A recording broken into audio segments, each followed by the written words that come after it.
tindakan atau aktivitas seksual secara eksplisit. Nah, yang kedua itu ada jenis-jenis pornografi. Nah, jenis pornografi itu dibagi menjadi 4, yaitu ada visual.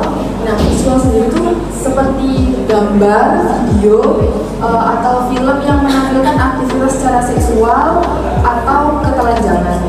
Yang kedua adalah teks, cerita atau deskripsi seksual ya, kayak seperti cerpen itu bisa aja mengandung pornografi ya. Nah, yang ketiga itu ada audio. Audio sendiri itu suara atau dialog yang... Nah, yang ketiga penyebab meningkatnya konsumsi pornografi. Nah, akses internet mudah karena kebanyakan yang kayak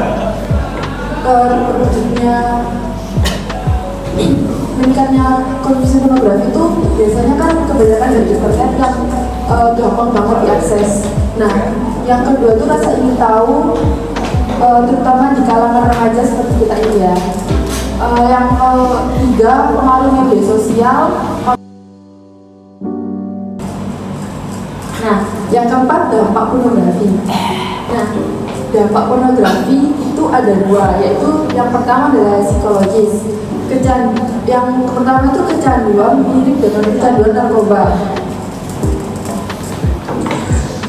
Gangguan kesehatan mental dapat memicu kecemasan, depresi, dan rasa bersalah. Ekspektasi tidak realistis merusak pandangan dengan hubungan seksual yang sehat. Nah, dampak pornografi yang kedua. Nah, yang kelima cara mengatasinya, yaitu adalah edukasi seksual. Berikan informasi yang akurat tentang seksualitas.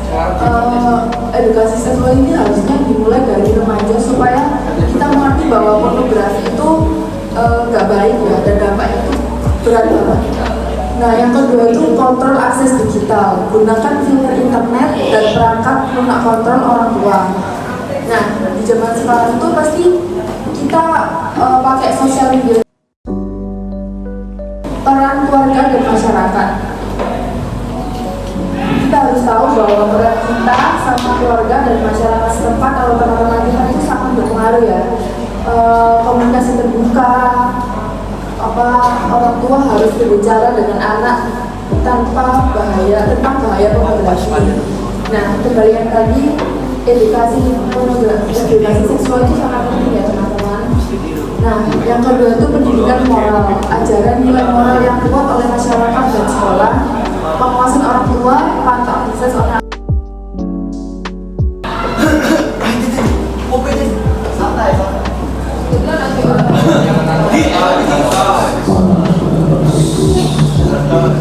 Panggilan kepada ketua kelas 12 agar menemui Pak Smaji di ruang guru dengan membawa alat tulis dan catatan. Sekali lagi, panggilan kepada ketua kelas 12 agar menemui Pak Smaji di ruang guru dengan membawa alat tulis dan catatan. Mohon Bapak Ibu menghadiri kelas berikutnya. Terima kasih. Nah, sekarang kita langsung ke pertanyaan. Nah, untuk pertanyaan pertama, apa perbedaan antara pornografi visual dan pornografi teks? Saya visual itu kalau ini kasih. Kalau visual itu kayak video, dan sedangkan teks itu kayak apa ini yang di chattingan gitu.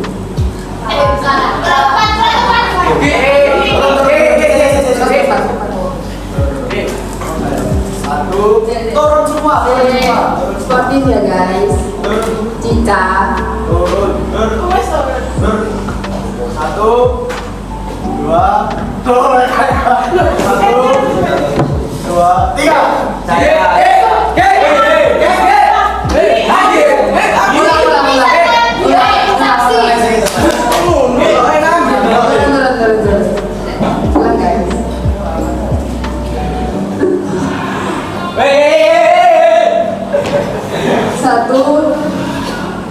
3.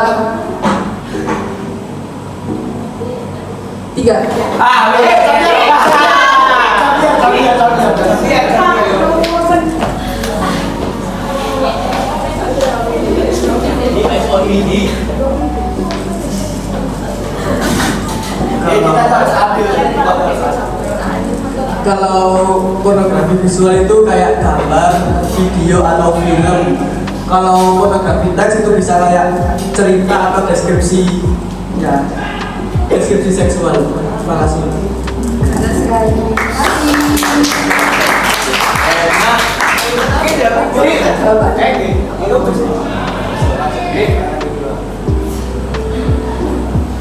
Nah, pertanyaan kedua ya. Sebutkan dan jelaskan 2 jenis pornografi yang paling umum ditemukan di era digital saat ini. Belum. 1, 2, 3. Leo.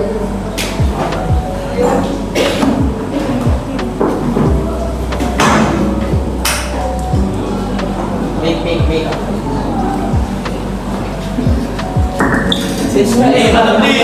Jenis pornografi yang paling umum ditemukan di era digital saat ini. Yang pertama yaitu pornografi visual dan pornografi digital, mengingat kecepatan internet di era digital ini sangat cepat. Jadi untuk mengakses itu mudah banget. Kalau boleh tahu pengertian dari visual itu apa? Untuk pornografi visual itu bentuknya bisa dilihat, contohnya seperti gambar atau video. Terima kasih, benar sekali.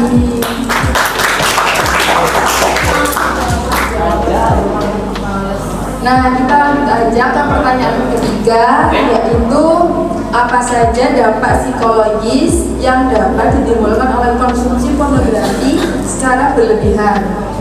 Belum.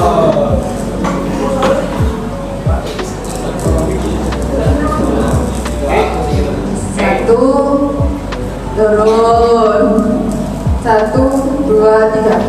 Bisa.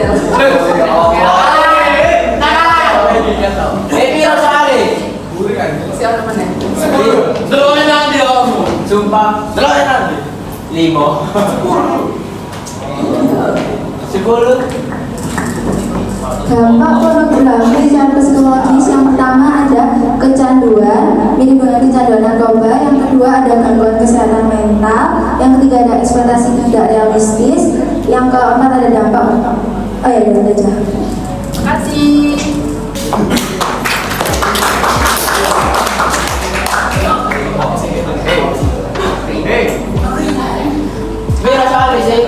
Nah, kita lanjut ya ke pertanyaan terakhir.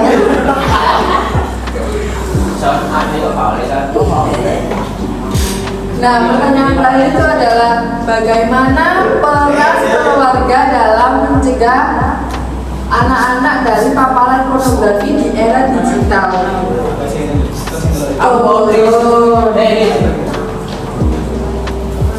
Satu, 2, 3. Ayo Davis. Jelas lu.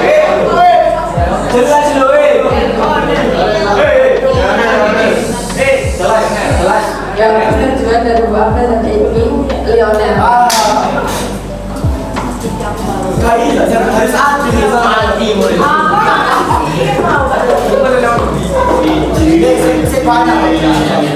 Kan boleh nanti kan?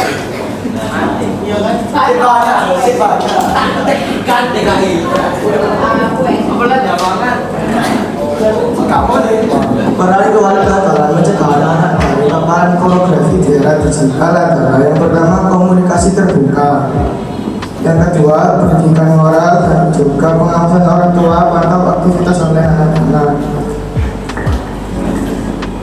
Terima kasih, benar.